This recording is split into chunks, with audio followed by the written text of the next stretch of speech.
Bonjour et bienvenue dans cette nouvelle vidéo sur le cycle cellulaire et notamment sur la mitose et la méiose. Rappelons-nous déjà comment décrire les chromosomes d'une cellule. Dans un premier temps, il faut évoquer le niveau de ploïdie. Ça veut tout simplement dire, est-ce que les chromosomes sont par paire, dans ces cas-là ils sont notés 2N et la cellule est diploïde, ou est-ce qu'ils sont en un seul exemplaire et dans ces cas-là la cellule est haploïde avec N chromosomes. On compte ensuite le nombre de chromosomes, rien de plus simple, et c'est indépendant du fait que les chromosomes soient simples ou doubles. Par exemple, chez les humains, on a 46 chromosomes dans les cellules somatiques, 23 dans les cellules reproductrices. Et enfin, on regarde les chromosomes. Est-ce qu'ils ont deux branches ou une seule? Ici, une seule branche appelée chromatide. C'est un chromosome simple. Et dans le cas où on a deux branches, on parle de chromosome double. Je te propose de t'entraîner avec ce que nous venons de voir. Par exemple, est-ce que tu saurais me dire dans cette cellule quel est le niveau de ploïdie, le nombre de chromosomes et l'état structural? C'est une cellule à 2N égale 4 chromosomes doubles. Maintenant, dans cette cellule, tu vois qu'on retrouve les paires, tu vois que les chromosomes, on en a encore 4. La seule chose qui change, c'est l'état structural du chromosome, qui est cette fois simple. Et enfin, on termine avec cette cellule. Là, tu vois qu'il y a plus de paires de chromosomes. On note ça N. Et on a deux chromosomes, donc N égale 2 chromosomes simples. C'est aussi simple que ça, je te propose pour la suite d'essayer de retrouver les descriptions des diverses cellules que je vais te présenter. Alors, nous allons parler maintenant du phénomène de cycle cellulaire qui concerne tous les êtres vivants, les humains, de façon générale les animaux, mais également les végétaux par exemple. Dans tous les cas, on va distinguer des cellules qui sont ce qu'on appelle les cellules somatiques, qui caractérisent l'ensemble des cellules à l'exception des cellules de la lignée germinale, c'est-à-dire les cellules qui vont donner les cellules reproductrices. Qu'elles soient somatiques ou de la lignée germinale, les cellules d'un organisme sont identiques en principe. Donc ici, je donne un exemple, celui de cellules mères à deux paires de chromosomes. Vous voyez que les chromosomes sont par deux et que ce sont des chromosomes simples, constitués d'une seule molécule d'ADN. Il ne faut pas perdre de vue ce qu'on obtient avec les deux phénomènes de la mitose et de la méiose.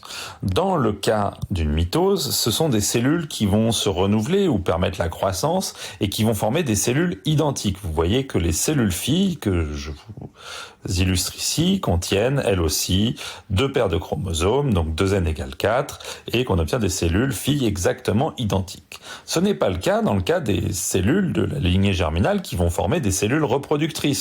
Donc par exemple des ovules, des spermatozoïdes, dans le cas des plantes également, hein, dans le pollen se trouvent par exemple des spermatozoïdes et dans l'ovaire se trouve un ovule. Donc c'est exactement la même chose, on obtient des cellules reproductrices, que ce soit pour les animaux ou les végétaux, et on voit que là les chromosomes sont 2 fois moins nombreux. Alors, on va voir les mécanismes. Il faut garder en tête que les divisions vont débuter par une prophase et que c'est à ce moment seulement qu'on peut voir les chromosomes. Là, j'ai fait en sorte de les dessiner pour que ce soit plus facile à comprendre. On va prendre ici. Vous voyez qu'on a encore des chromosomes. Il y a deux choses qui se sont passées. Le chromosome s'est condensé, mais aussi les chromosomes ont doublé.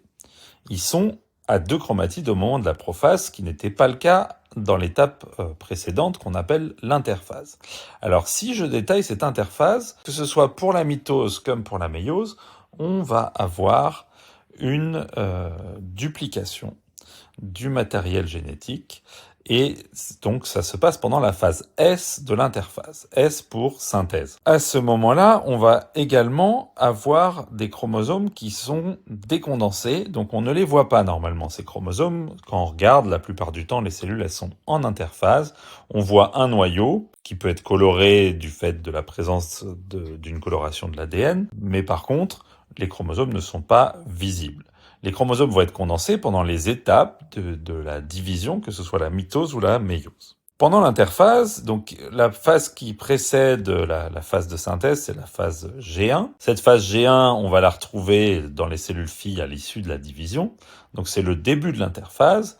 Et à la suite de la phase S, la cellule est en phase G2. C'est moins important pour ce qui nous intéresse ici, qui est la synthèse d'ADN. Mais retenez quand même que dans l'interphase, on a les phases G1, S et G2. À l'issue d'une interphase, c'est là que se produit la division. Et parmi les divisions, on peut avoir soit la mitose, soit la méiose. Gardez en tête les points communs, c'est que dans les deux cas, on va avoir les étapes de division qui sont la prophase, la métaphase, l'anaphase et la télophase. Par contre, la différence, c'est que pour la méiose, on va avoir une deuxième prophase, une deuxième métaphase, une deuxième anaphase, une deuxième télophase. On va voir plus dans le détail ces différentes étapes. Donc, dans le cas de la mitose, au moment de la métaphase, on a les chromosomes qui vont s'aligner au milieu, méta pour l'idée de milieu, et on voit aussi apparaître un fuseau mitotique, que vous voyez ici en vert fluo, qui va assurer la séparation des chromosomes.